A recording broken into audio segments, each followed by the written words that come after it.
Covering about 1/6 of China's land territory, the Xinjiang Uygur Autonomous Region is an important stop on the Asian Silk Road. It is reinventing itself economically and culturally. Well, marking the 65th anniversary this year, how has the autonomous region progressed in terms of social stability and economic prosperity?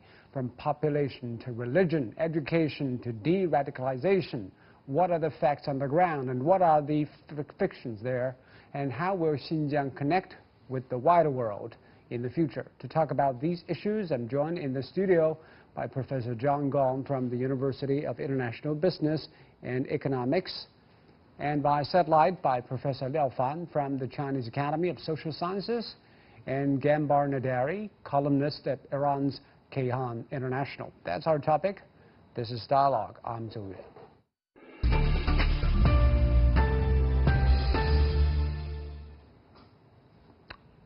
First of all, let's take a look at the economic data from Xinjiang. According to the latest statistics, the GDP in Xinjiang has surged from roughly $115 million US dollars in 1952 to more than $175 billion in 2018. That's an annual growth of 8.3%. So, John, when we talk about Xinjiang, probably sometimes people, especially people in the West, forget that this is a frontier land of China. It's an economically underdeveloped area. Right. And the economic development over the past decades has obviously seen some progress. For example, now the GDP is roughly that of Qatar or Kazakhstan. So how did Xinjiang manage to develop into where it is now? Well, we all know that as economists that economic development cannot happen without infusion of capital. And I think there's a massive amount of infusion of capital from the central government, from other companies, including many state-owned companies. And also China has been, central government has been investing heavily in the infrastructure side of Xinjiang.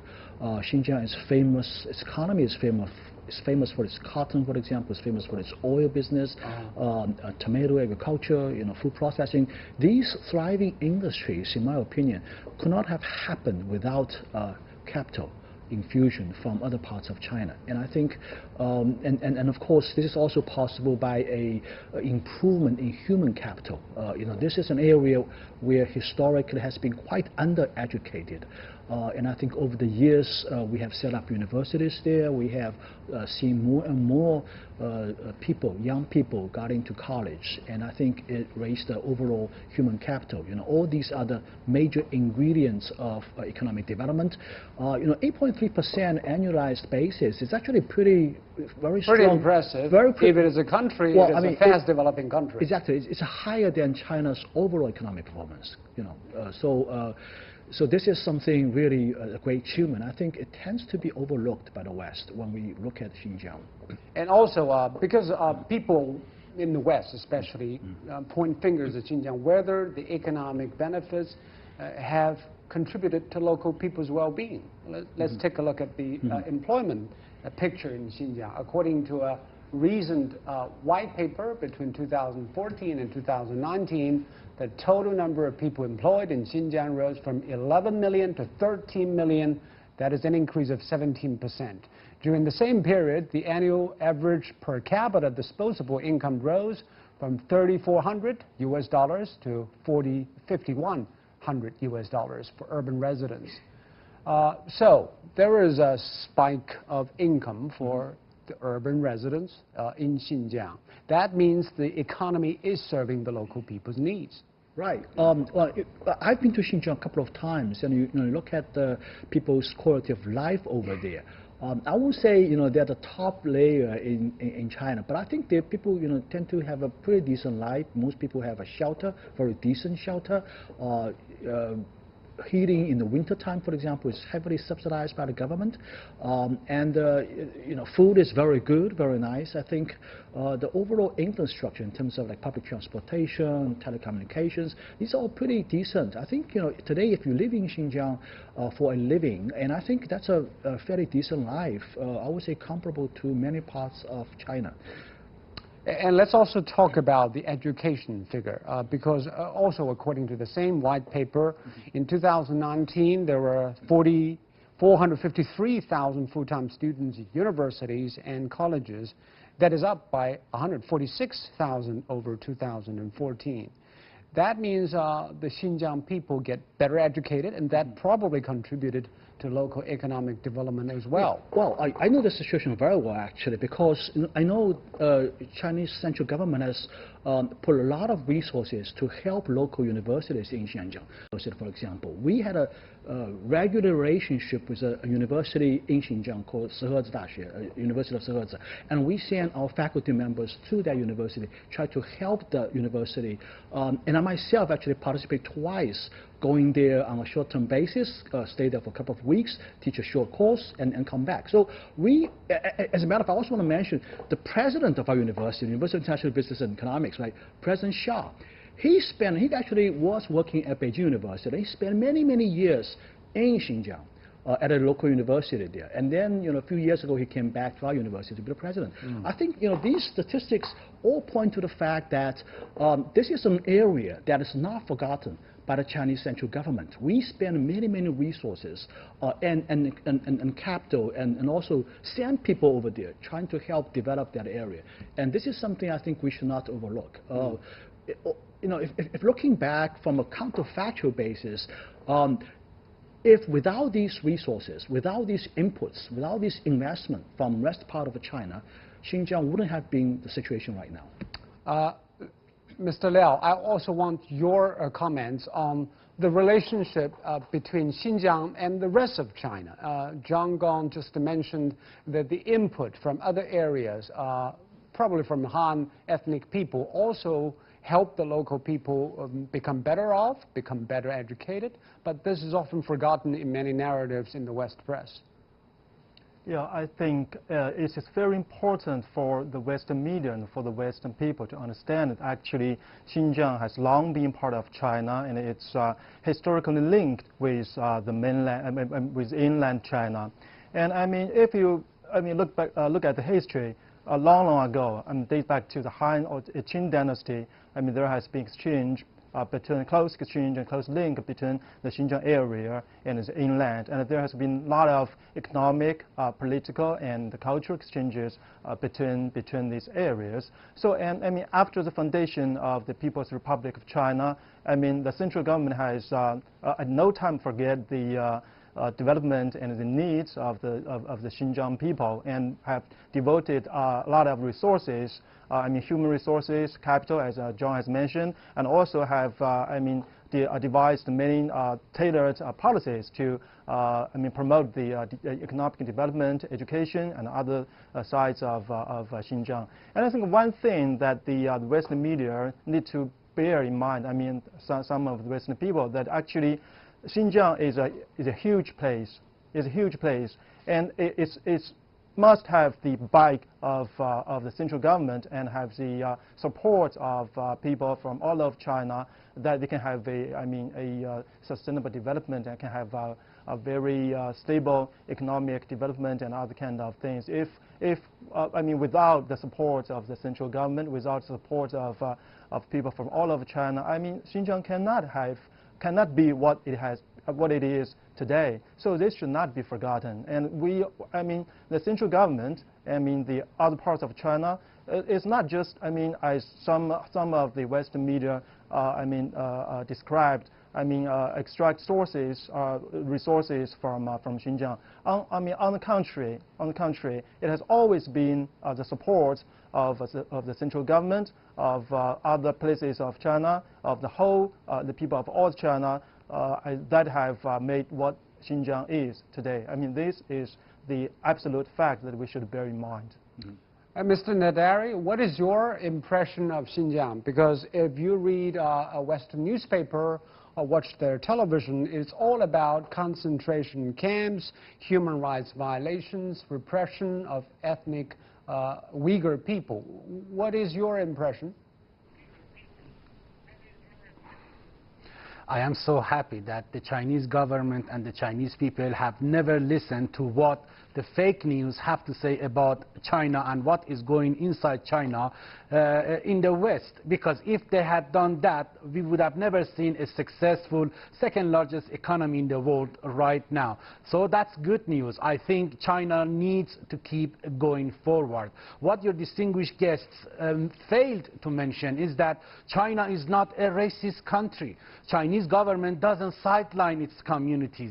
It doesn't marginalize its minority groups like those who happen to live in Xinjiang, like Muslim minorities. I mean, the only crime that the Chinese government has committed so far is trying to alleviate poverty and deprivation in these kind of, regions. And that is the only crime that the Chinese government has committed. I think Chinese government should be lauded, not bashed and criticized by the Western governments.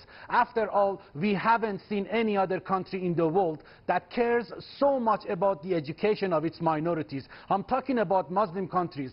Many Muslim countries, if it is Shia, they usually sideline the Sunni Muslims. If it is a Sunni country, they usually sideline the Shia communities. But that is not the case in China. China is doing the right thing. I think it needs to continue. That's why it is the Western countries and media outlets are extremely terrified, because they can not only fail to control the coronavirus and pandemic, they have been unable to get back on their feet and open their economy to the outside world. China is doing right that. China is open to business, and the good news is that President Xi Jinping and his administration have finally again restarted the program to alleviate poverty from rural communities, and of course modernize even minority communities like those in Xinjiang that happen to be Muslim. If they were Christians, the program would have gone ahead just as planned by President Xi Jinping and its administration. So this has nothing to do with being a Muslim in Xinjiang, and it has everything to do with the government's shared future and shared vision and shared program for shared prosperity. Nothing is wrong with that. China should ignore the fake news in the West. Yeah, you bring out a very important issue, that's religion in Xinjiang. Of course, Islam is not only practiced, Muslim religion is not only practiced in Xinjiang, it's also some other places in China. Mm-hmm. But in Xinjiang, there are 24,000 religious sites, including 24,000 mosques and 29,000 clerics. They are practicing their religions. Right. So what does Islam's status say about Xinjiang and the people's faith there, John? Well, I think in terms of the mosques per capita, I think probably Xinjiang is among one of the highest ratio among population. Right, among the countries. I think we should not listen to the criticism of those people who don't believe in Islam. I think this is very important. We should really listen to those countries, okay, who share the same faith. For example, countries in Saudi Arabia, countries in Kuwait. How do they view these people, right, Uyghur people who share the same religion? Turkey, for example, share the same Islamic belief. Whether they have a strong criticism of those people. I think this actually is probably more convincing than those people who have no faith at all in Islamic religion. And Mr. Nadari, I want your take on this. Why do you think the accusations on Xinjiang's religious repression or restrictive policies against the Uyghurs are coming from Western countries rather than Muslim countries? Well, as a Muslim country, as a Muslim individual, each and every person has a duty to make sure that its fellow Muslims are not suffering in other parts of the world. If the Muslim minorities in Xinjiang were suffering, we would have seen a huge backlash from the Muslim nations. We have never seen that. Why? Because all is quiet and all is going very well as planned by President Xi Jinping and his administration with regard to the program to modernize and alleviate poverty from these regions. That's the only thing. That's pure and simple. That's the truth and the whole truth and nothing else but the truth. That's why we haven't seen any backlash from the Muslim countries. But why there is fake news in the West, that's a very good question. How come they never bothered, they never cared about the minorities in Xinjiang 100 years ago, 50 years ago, 2,000 years ago, 200 years ago? Now they are talking about that because they are unable to compete with China. They know that China cares about its international image and it is very sensitive about that. That's why they are trying to needle China to make sure that it will be distracted its attention from more important issues like improving its economy and becoming the #1 economy in the world. America loves to see China, sunken in its own, domestic problems.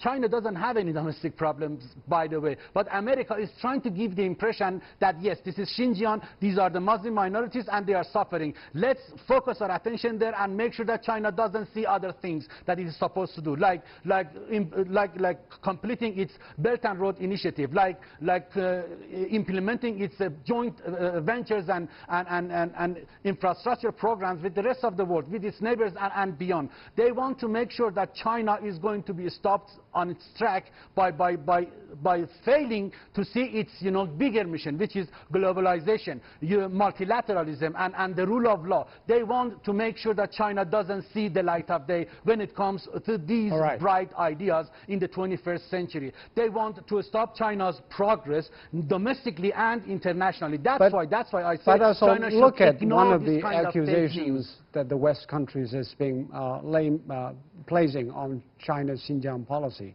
The recent reports, of course, is about the population control in Xinjiang. Mr. Liao, the Xinjiang population growth has actually declined dramatically. According to reports in the Western media, the birth rate is being forcibly suppressed. But the Chinese data say, well, the Xinjiang's population has been growing in recent years, and the birth rate among the Uyghurs is higher than the Han people. So what would you like to say on the population growth in Xinjiang? Is there any policies that are especially targeted at Uyghur ethnic groups? Well, I guess as a Chinese, we all know that actually we have no targeted,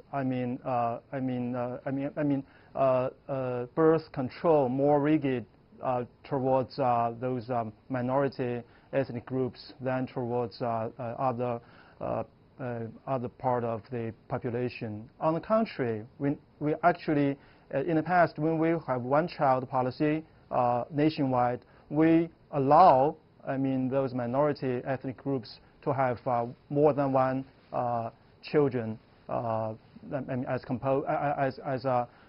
compared to the Han people. So instead of as what the Western media has described, that the central government is trying to control the birth rate of the Uyghurs.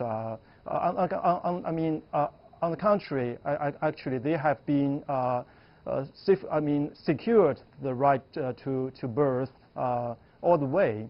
So actually, I have friends, I have relatives in Xinjiang, and based on the information I know from them, actually there has no such things as targeted birth control towards Uyghur people that is different or more rigid than applied elsewhere in China.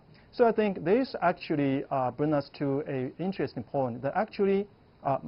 That's my point. Some Western media, some Western people, they sort of mixed the fact and their opinion. They think, based on some rumors, based on some hearsay, that that is a situation, and they think that sounds like the truth. And then, without a confirmation, without resorting to more more solid research, more solid investigation, they put this kind of story into the media and to the public. They sort of that make what they think is the truth. To appear as the fact as the truth. I think this is what we should bear in mind, and we should actually warning the people, including the Western people, to pay attention to. John? Yeah, my understanding is that the West's criticism about this issue is very much based on a report sponsored by the Jamestown Foundation, written by that German, religious fanatic, in my opinion. And that report, I've gone through that. I think this report was riddled with holes. He tries to piece together bits and pieces embedded in different government reports, trying to make some inferences. These are not facts. These are unfounded hypotheses, conjectures. And unfortunately, these quite mainstream media in the West, especially in the United States, Wall Street Journal, for example, they have written them and report them as if it's a fact, okay? And it's not a fact. It's more like conjecture to me. Let's talk about the real problems faced by Xinjiang. That is the rising global extremism and terrorism. That has also affected the Xinjiang region.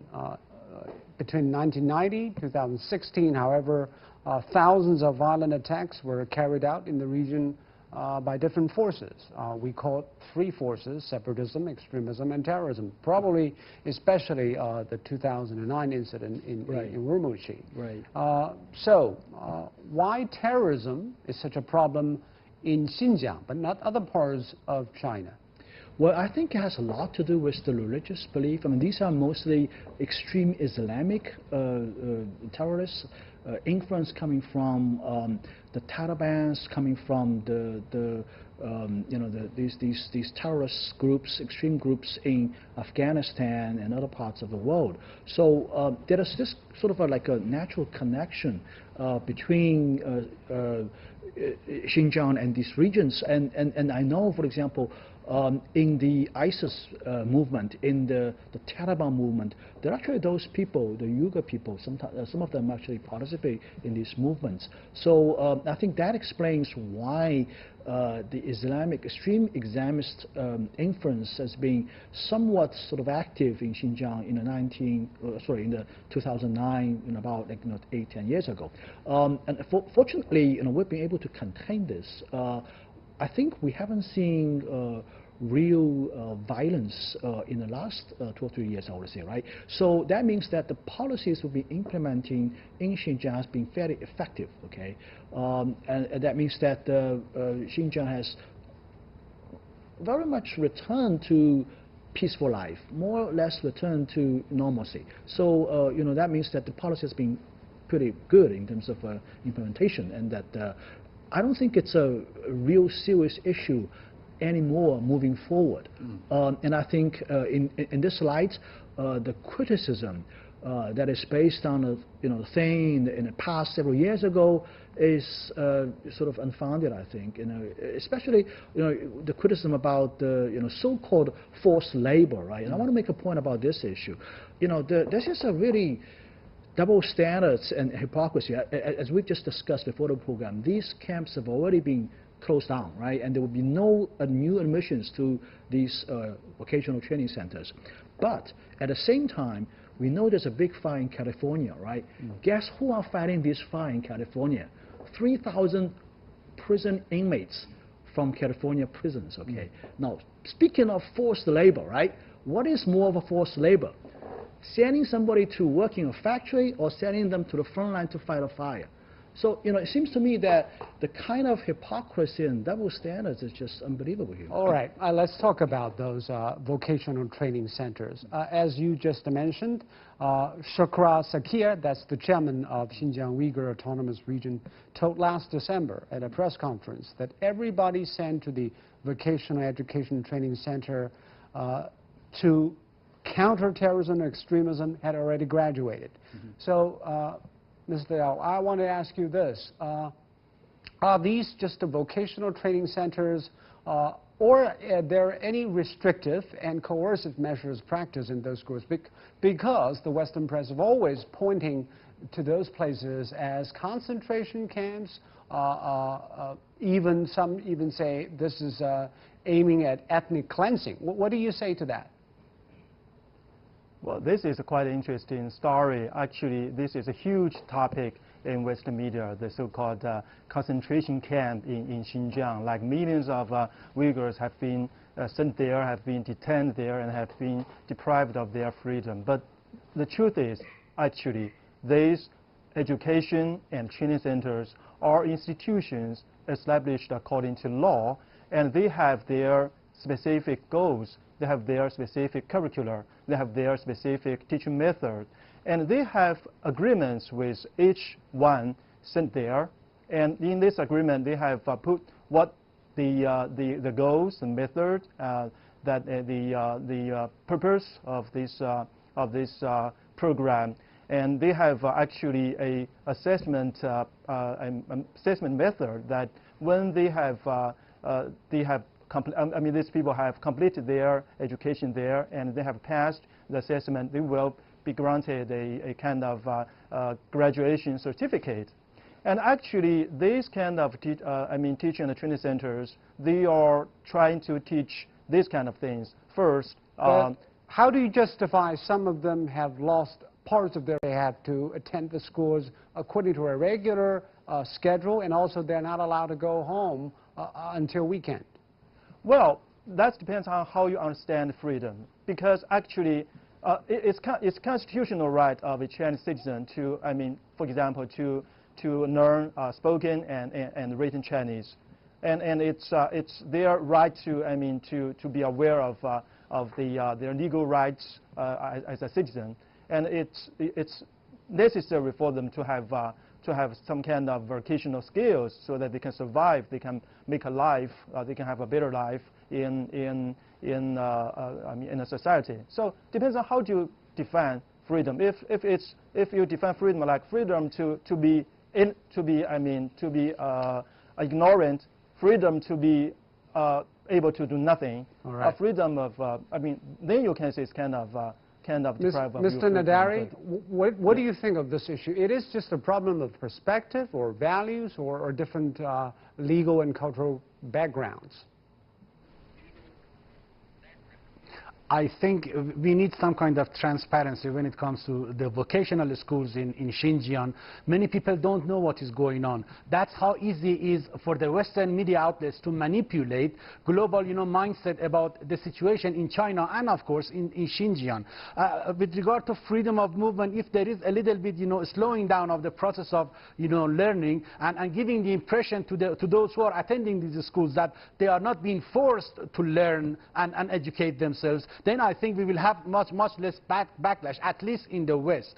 But so far, I think we need more transparency. China needs to continue to educate the global community with regard to its vocational schools in Xinjiang and its program to educate and modernize its minority groups in rural communities. These are the things that you need to do. If you go to London and walk in the street, in Oxford Street or in Soho or Kensington and ask people what is going on in China, they don't know. They just know the Chinatown in London. They don't know anything about Xinjiang. They don't even know the name of their province. So what China needs to do, the government needs to do, to introduce international programs, to invite visitors, experts, journalists from across the globe to go and see for themselves how good and useful this kind of program is when it comes, alleviating poverty, educating the minority groups, and of course, modernizing the rural areas. Nothing is wrong with that. I think China stands in the right side of history, and it doesn't have anything to hide. It just needs to educate the global community. And you agree that the Western media think this is an indoctrination of thoughts, but the Chinese said it is meant to be good. It is meant to educate these people, provide them with skills. Well, we also briefly, in addition to this, we also have to keep in mind the context how this was born. This was a response to a massive riot in Urumqi, right? I think it's in 2000. When is that? 2009. Yeah, that's right. And hundreds of people were killed because of that riot. And so this is a makeshift measure, not meant to be a perpetual sort of practice. It's a temporary thing. So we have to take that into consideration. That is the bigger context. Thank you very much, John. Thank you, Mr. Liao, and thank you, Mr. Nadari. We're running out of time. Thank you very much for watching this edition of Dialogue here on CGTN on Zhou in Beijing. Goodbye for now.